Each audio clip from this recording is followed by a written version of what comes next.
Rajput. BJP नेता विजय पंडित की हत्या की आग अभी ठंडी भी नहीं पड़ी थी कि मुजफ्फरनगर में मंगलवार की दोपहर एक और बीजेपी नेता की हत्या से उत्तर प्रदेश सहम गया। अब बीच बहस में बड़ा सवाल यह है कि आखिर यूपी में जुर्म का यह सिलसिला थम क्यों नहीं रहा।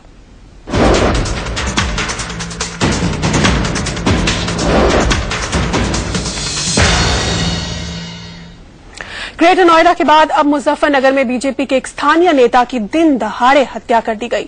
3 बदमाशों ने सरेआम पार्टी के नगर उपाध्यक्ष ओमवीर को रोका और उन्हें गोली मारकर फरार हो गए। ओमवीर की मौके पर ही मौत हो गई। सेना से रिटायर हुए ओमवीर ने भी हमलावरों पर जवाब में गोली चलाई। एक बदमाश के पैर में गोली लगी भी, लेकिन बदमाशों ने उनका हथियार छीनकर उन्हें फिर से गोली मारी, जिससे उनकी मौत हो गई।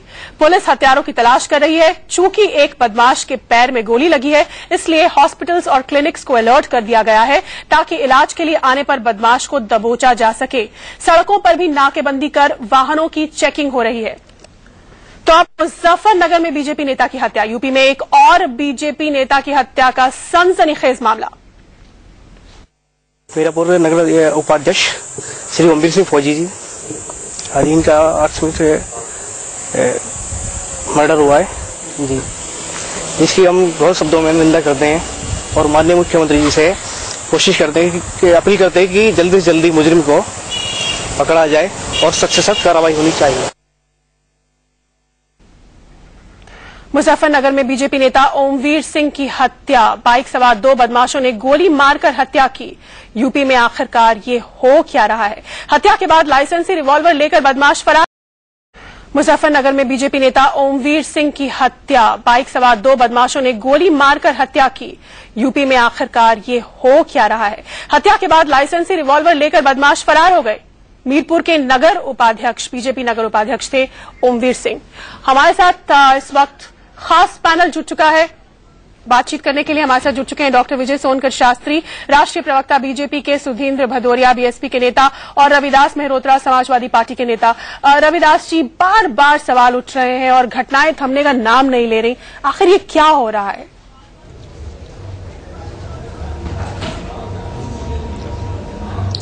देखिए शीतल जी, मुजफ्फरनगर में जो ओमवीर सिंह की हत्या हुई है ये बहुत दुखद है। हम लोगों को इस पर गहरा दुख है और हत्या में जो लोग भी शामिल हैं उन लोगों की गिरफ्तारी होगी। जो भी रिपोर्ट लिखाई जाएगी या उसके हिसाब से जो भी उसमें अभियुक्त होंगे उन अभियुक्तों को गिरफ्तारी कराने के लिए हर संभव प्रयास किए जाएंगे। ये मालूम करने का विषय है कि वो हत्या क्यों हुई है, उसके कारण मालूम करने की जरूरत है और जो लोग भी ओमवीर सिंह की हत्या में दोषी होंगे उनके खिलाफ कड़ी से कड़ी कार्रवाई होगी।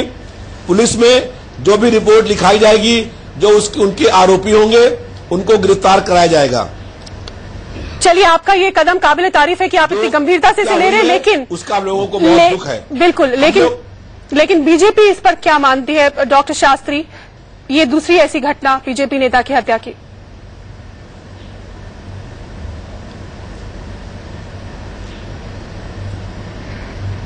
डॉक्टर विजय सोनकर शास्त्री, क्या आप मुझे सुन पा रहे हैं? चलिए, उनसे हमारा संपर्क नहीं हो पाया है। सुधींद्र भदौरिया के पास चलते हैं, बीएसपी के नेता। सुधींद्र जी, मायावती ने भी काफी कड़े शब्दों में निंदा की है जिस तरह की घटनाएं हाल फिलहाल में पेश आई है यूपी में। हालांकि समाजवादी पार्टी की सरकार ये कह रही है कि वो कड़े कदम उठाएगी, आज की हत्या का भी वो पूरी तरह से इसकी तहकीकात की जाएगी। लेकिन अब इस पर आपका टेक क्या है ताजा? जब भी कोई घटना घटती है तो समाजवादी पार्टी के लोग कहते हैं कि हमको बड़ा गहरा दुख हो रहा है। ये इतने दुख में डूबे हुए हैं और उत्तर प्रदेश इस समय कानून व्यवस्था में इतनी बुरी हालत हो चुकी है कि वहां के लोग इस कानून व्यवस्था की बिगड़ती हालत के अंधकार में डूब गए हैं। मैं ये कहना चाहता हूं कि उत्तर प्रदेश को देखिए, उत्तर प्रदेश के अंदर उत्तर प्रदेश की सरकार पर माननीय सुप्रीम कोर्ट ने मुजफ्फरनगर कांड पर भी टिप्पणी की कि इन्होंने अपनी जिम्मेदारी का निर्वाह नहीं किया। अभी यूएनओ जैसी संस्था जो पूरे विश्व की पंचायत है, उन्होंने अपना नाराजगी, दुख, गुस्सा प्रकट किया कि उत्तर प्रदेश में 2 बच्चियों को फांसी पर लटकाकर मार दिया गया और उसके बाद इन्होंने अभी इंक्वायरी भी डिक्लेयर की, सीबीआई की इंक्वायरी डिक्लेयर की। सीबीआई की इंक्वायरी अपना काम पूरा करती, इस शुरुआत भी नहीं की तो डीजीपी साहब ने कह दिया कि यहां पर तो ऑनर किलिंग हुई है। ऑनर किलिंग हुई है, रेप के अंदर 2 लड़कियां, उसमें एक के बारे में ये कह रहे हैं कि हाँ उसमें जो डॉक्टरी जांच हुई उसमें इस तरह के उनके पास सबूत भी पाए गए हैं। तो उसके बावजूद इस तरह की गैर जिम्मेदारी हो रही है और तमाम लोगों की रोज हत्याएं हो रही हैं। उत्तर प्रदेश में कानून व्यवस्था की नाम की कोई चीज नहीं है। इसलिए अब अगर केंद्रीय सरकार अपनी जिम्मेदारी नहीं निभाती है, उनको गवर्नर ने पहले भी एक बार रिपोर्ट दी थी, फिर से रिपोर्ट मंगा के इस सरकार को तत्काल रूप से बर्खास्त कर देना चाहिए, वरना उत्तर प्रदेश के अंदर जो गुंडा राज, जंगल राज है, ऐसा जंगल राज, गुंडा राज की जो लपटें हैं, इसमें पूरा उत्तर प्रदेश भस्म हो जाएगा। रविदास जी जवाब दीजिए। देखिए, गुंडा राज था आज से 2 साल पहले, जब प्रदेश में बीएसपी की सरकार थी। उस समय 22 यूएन और सुप्रीम कोर्ट आप पर बोल रहा है, खुद हत्या के यूएन और सुप्रीम कोर्ट आपके ऊपर टिप्पणी कर रहा है। अब बात सुनिए, आप बात सुनिए, और सुप्रीम कोर्ट 22 विधायक और मंत्री बीएसपी की सरकार में जेल के अंदर बंद टिप्पणी नहीं की है। उन्होंने उनको ये कहने का अधिकार नहीं है। आप बात सुनिए, अभी आप बोल रहे थे, हम सुन रहे थे ना, उन सब लोगों को जेल में ठूस दिया जाता है। सुनिए, पहले आप जब बोल रहे थे, सुनाइए, आपके पास सुनाने के लिए बचा ही क्या है? बोले आप सुनिए बस। अरे सुनाइए, आपके पास सुनाने के लिए कुछ बचा ही नहीं है। 5 साल, जब आपकी 5 साल, आप सुनिए, सुनना सीखिए भद्रा जी। अभी आप बोल रहे हम सुन रहे, सुनना, आप सुनना सीखिए। आप जब बोल रहे थे तो हम सुन रहे थे ना। आप सब झूठ बोल रहे थे तो हम सुन रहे थे। आप सुनिए, जब आपकी सरकार, पूरे प्रदेश को मालूम है कौन झूठ बोल रहा है, कौन सच बोल रहा है। पूरा गुंडा माफिया राज कायम था, पूरा मालूम है। पूरा प्रदेश जानता है कौन गुंडा राज और माफिया राज और जंगल राज कब होता है। बीएसपी की सरकार में 22 विधायक और मंत्री जेल के अंदर बंद थे, बलात्कार में, हत्या के। आप किसी भी जिले में सर्वेक्षण करा लीजिए। मैं इनको कहता हूं शीतल जी को, किसी भी जिले में जाके सर्वेक्षण करा लीजिए और आपको अगर वहां के लोग ये न कह दें कि वो उकता गए हैं अब समाजवादी पार्टी की सरकार से, इस गुंडा राज से, तो आप जो भी मेरे लिए सजा करेंगी मैं स्वीकार करूंगा। रविदास जी जवाब दीजिए। चलिए, आपके पास पूरा मौका है अब।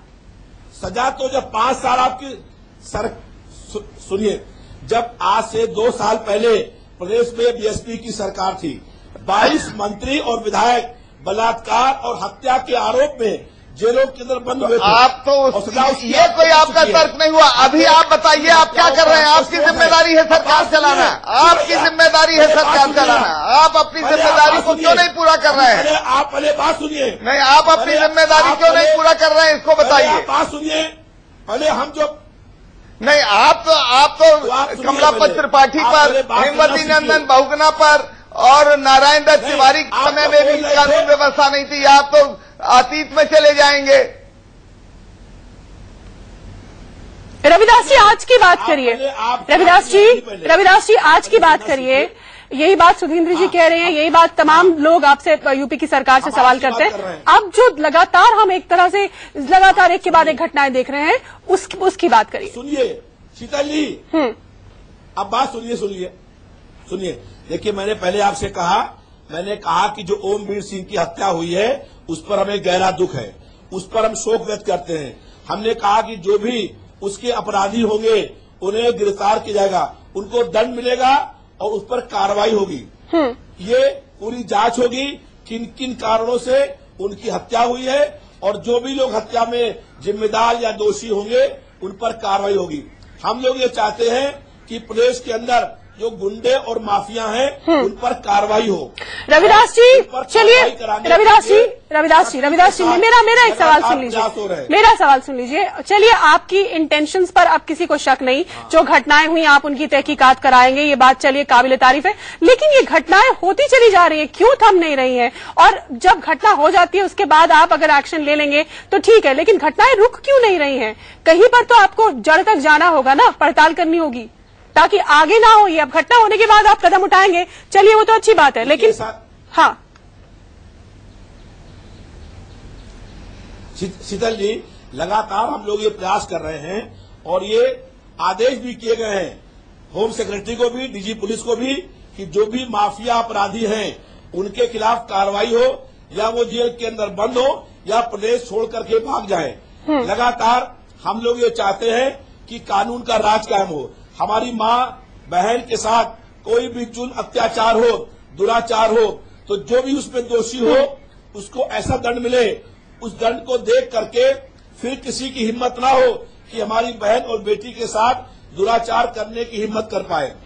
जो भी ऐसी घटनाएं हुई हैं उन घटनाओं पर सख्ती के साथ कार्रवाई करने के आदेश। चलिए ठीक है, चलिए सुधींद्र जी ने हाथ खड़ा किया, कुछ कहना चाह रहे हैं, उसके बाद फिर मेरा सवाल एक होगा उन्हीं से। सुधींद्र जी जल्दी से आपकी टिप्पणी।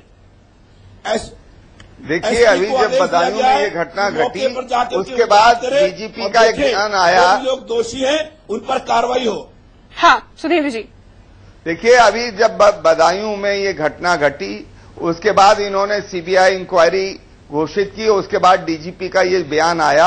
आप जानते हैं वहां पर समाजवादी पार्टी के लोग जाकर उनके माँ बाप से, उनके परिवारजनों से क्या कह रहे हैं कि अभी आप देख लीजिएगा 3 साल हमारी और सरकार रहने वाली है, आप लोग बचने वाले नहीं हैं। उनके माँ बाप इलेक्ट्रॉनिक मीडिया पर आकर इस बात को बोल रहे हैं और उस पर ये कह रहे हैं कि वो गुंडे भाग जाएंगे। वहां से तो, गांव से तो लोग जो अपराध जिनके खिलाफ हो रहा है वो पलायन कर रहे हैं। दलित हों, पिछड़े हों, निर्धन लोग हों, गरीब हों, महिलाएं हों, वो लोग पलायन कर रहे हैं क्योंकि उन लोगों पर इतनी प्रताड़ना हो रही है, इतना इस समय रविदास जी, आम आदमी का कॉन्फिडेंस आपकी सरकार कैसे वापस लाएगी? आम आदमी का कॉन्फिडेंस आपकी सरकार कैसे वापस लाएगी? हमने सुना है कि आज अखिलेश यादव ने तमाम आला अधिकारियों से बातचीत की है, लॉ एंड ऑर्डर की समीक्षा की है, अच्छा कदम है, कारगर कदम है, लेकिन आम आदमी का कॉन्फिडेंस कैसे वापस लाएंगे? हमें 1 2 3 करके बताइए। देखिए शीतल जी, हमें स्पष्ट करना है कि कोई भी गुनाहगार बच नहीं पाएगा। अगर कोई भी व्यक्ति जिसने गुनाह किया है, अपराध किया है, उसको दंड मिलेगा। और लगातार आज भी मुख्यमंत्री जी ने लगातार ये बात हो रही है अधिकारियों को से कि जो भी प्रदेश के अंदर कानून का राज कायम हो, गुंडे और अपराधियों पर कार्रवाई हो, हमारी बहनें और बेटियां सुरक्षित रहें, और कोई भी घटना अगर ऐसी घटी है तो उसके ऊपर जो भी गुनाहगार है उस पर जरूर कार्रवाई होगी, उसको दंड मिलेगा और उसके अपराधी गिरफ्तार होंगे, जेल जाएंगे। जो बदायूं में घटना घटी है उसके सारे आरोपी जेल गए हैं और अगर किसी भी आरोपी के बचने का कोई प्रश्न नहीं उठता है। जो भी दोषी है वो सब जेल गए हैं, उन पर उन्हें दंड मिलेगा और दंड ऐसा मिलेगा कि उसको देख करके फिर किसी की हिम्मत नहीं होगी कि हमारी बहन और बेटी के साथ दुराचार करने की हिम्मत करते हैं। चलिए, हम इसी की उम्मीद करते हैं। हमारे साथ डॉक्टर विजय सोनकर शास्त्री अब जुड़ चुके हैं, राष्ट्रीय प्रवक्ता बीजेपी के, क्योंकि आज की ताजा घटना बीजेपी नेता से संबंध रखती है। मुजफ्फरनगर में बीजेपी नेता ओमवीर सिंह की हत्या हुई है। डॉक्टर शास्त्री, बीजेपी इस घटना को कैसे ले रही है, आगे कैसे इसको परस्यू करेंगे आप? ये दूसरे बीजेपी की नेता की हत्या है यूपी में हाल के दिनों में। हेलो जी, हाँ बोलिए। और गुंडे बदमाशों को पूरी छूट मिली है और खासतौर से पुलिस के साथ कम से कम कहाँ नहीं जा सकता है। ऐसे में एक तरह से देखा जाए तो डॉक्टर शास्त्री की आवाज हम तक ठीक से नहीं आ पा रही है, लगता है कुछ टेक्निकल दिक्कत है वहां पर। हम वापस अपने दूसरे मेहमानों का रुख करते हैं। हमारे साथ सुधींद्र भदौरिया मौजूद है। सुधींद्र भदौरिया जी, समाजवादी पार्टी चारों तरफ से कटघरे में खड़ी हो गई उनकी सरकार, और अब उन्होंने कदम उठाना शुरू किया है। आज जैसे कि हमने अभी जिक्र किया, मुख्यमंत्री अखिलेश यादव ने आला अधिकारियों की बैठक बुलाई, लॉ एंड ऑर्डर की समीक्षा की, कड़े से कड़क कदम उठाने की मांग की जा रही है। तो इसको आपकी पार्टी अब कैसे ले रही है? अब जो देर आए दुरुस्त आए की स्थिति दिख रही है फिलहाल। देखिए, आपको याद होगा जब अखिलेश यादव मुख्यमंत्री बने थे, उसी दिन उन्होंने उनके जो इस तरह के गुंडा तत्व के लोग थे, उन्होंने गवर्नर की स्टेज को ही तहस नहस कर दिया था। और उसके बाद से जब इनके लोग मंत्री बने तो जश्न मनाने के लिए इन्होंने रेलवे स्टेशन पर घोड़ों पर टापे मारते हुए मंत्री घोड़े दौड़ा रहे थे, राइफलें लहराते हुए इनके लोग जीप में चल रहे थे। पूरे देश ने देखा है, पूरे इलेक्ट्रॉनिक मीडिया ने इन घटनाओं को दिखाया है। इनके एक और मंत्री पंडित सिंह ने एक सीएमओ के घर में जाके उनको घसीट के रात के 12 बजे मार पीट कर जबरदस्ती उनसे दस्तखत कराए।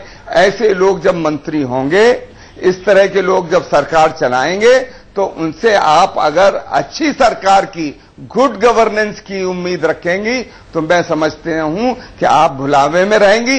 पर उत्तर प्रदेश की जनता अब गुमराह होने के लिए तैयार नहीं है।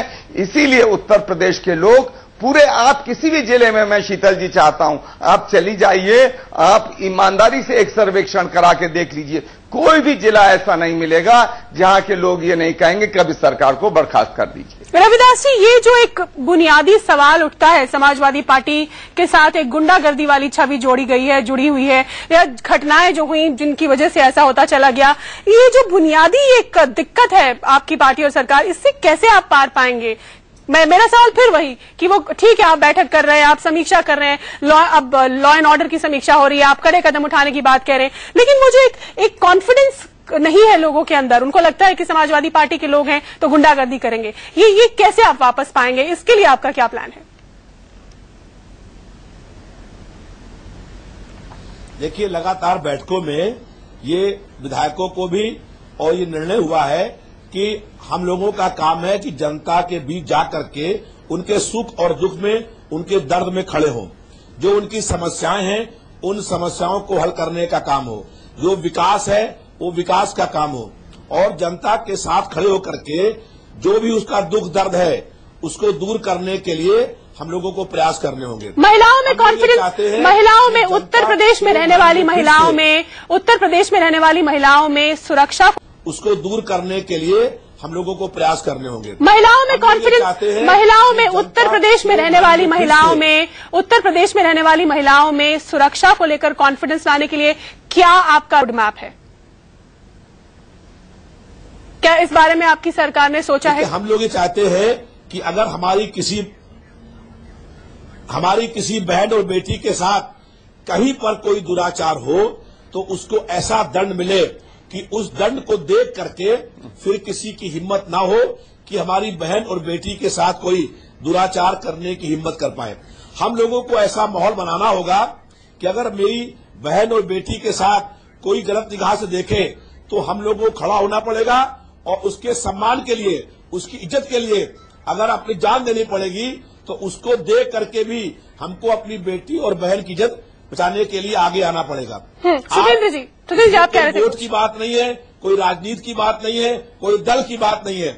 हम लोग ये चाहते हैं कि दलों को छोड़ करके, हटा करके सब लोग मिल करके अपनी बहन और बेटी की इज्जत की रक्षा करने के लिए इकट्ठा हो, सामने आए और उसका मुकाबला करने का काम करें। जो भी हमारी सुरेंद्र जी आज आपने बदायूं कांड को लेकर राज्यसभा में काफी मुखरता से स्वर उठाया है, मिल करके उसका मुकाबला करने के लिए खड़ा होना पड़ेगा। मैं आपकी टिप्पणी चाहूंगी इस पर। देखिए, ये जो मौजूदा प्रवक्ता हैं समाजवादी पार्टी के, इनकी अच्छी भावना हो सकती है, पर समाजवादी पार्टी के बारे में स्वयं मुख्यमंत्री जी के पिताजी ने एक बार नहीं, 2 बार नहीं, कई बार, आधा दर्जन से ज्यादा बार इस बात को कहा है कि अखिलेश यादव और उनके मंत्री बेलगाम हो चुके हैं, सरकार ठीक से नहीं चला रहे हैं और वो विफल हो चुके हैं। आधा दर्जन से ज्यादा बार उन्होंने मीडिया से इस बात को रखा है, सम्मेलनों में इस बात को कहा है। पर अब मैं ये चाहता हूं कि ये अब उन्होंने जो धृतराष्ट्र की जो पट्टी बांध रखी है, इस पुत्र मोह को छोड़ें और अपने पुत्र से इस्तीफा स्वयं मांगे। वो अगर ऐसा न मांगे तो फिर हमारे महामहिम राष्ट्रपति जी को और केंद्र की सरकार को इसमें अब देरी नहीं लगानी चाहिए, वरना उत्तर प्रदेश में, जैसा मैंने शुरू में कहा, कि ये अपराध की लपटों में भस्म होने की दिशा में बढ़ रहा है। रविदास जी, कोई चारा नहीं है इस्तीफे के सिवाय बीएसपी के मुताबिक?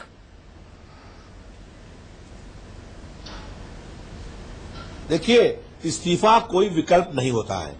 हम लोग स्थिति को सुधारने के लिए लगातार प्रयास कर रहे हैं, लगातार ये चाहते हैं कि जनता के मन में ये विश्वास पैदा हो कि गुंडे और अपराधियों के खिलाफ कार्रवाई होगी। ये विश्वास पैदा करने का प्रयास हो रहा है कि जनता को ये लगे कि हम लोग कानून का राज चाहते हैं।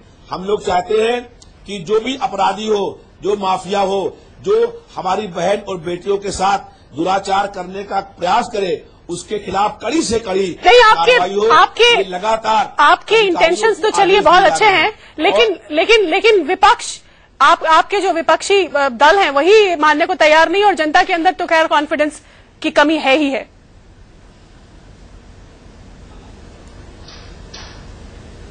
देखिए, धीमे धीमे जब उस पर कार्रवाई होगी तो जनता को विश्वास हो जाएगा कि हम लोग गुंडे और माफियाओं के खिलाफ कार्रवाई कराने के लिए हर तरीके से प्रयासरत हैं। और आप लोग भी जो लगातार दिखा रहे हैं, हम लोग ये चाहते हैं कि आपके देखने से जो पीड़ित लोग हैं उनको इंसाफ मिले, जो जिसके साथ नाइंसाफी हुई है, जुल्म हुआ है, उसको इंसाफ दिलाने के लिए हम लोग हर संभव प्रयास करने के लिए प्रयास कर रहे हैं। चलिए, हमारे साथ मैं आपको रोकूंगी। हमारे साथ डॉक्टर विजय सोनकर शास्त्री जुड़ गए हैं फाइनली। शायद अब जो उनकी टेक्निकल ऑडियो में दिक्कत आ रही थी वो खत्म हो गई है। डॉक्टर शास्त्री, क्या आप मुझे सुन पा रहे हैं? डॉक्टर शास्त्री, अगर आप मुझे सुन पा रहे हो तो मेरा सवाल सीधा, ये जो हत्या मुजफ्फरनगर में बीजेपी नेता की हुई है, इसको लेकर बीजेपी का क्या रुख अब रहने वाला है? पिछले कुछ दिनों में दूसरी ये हत्या है बीजेपी के नेता की यूपी में।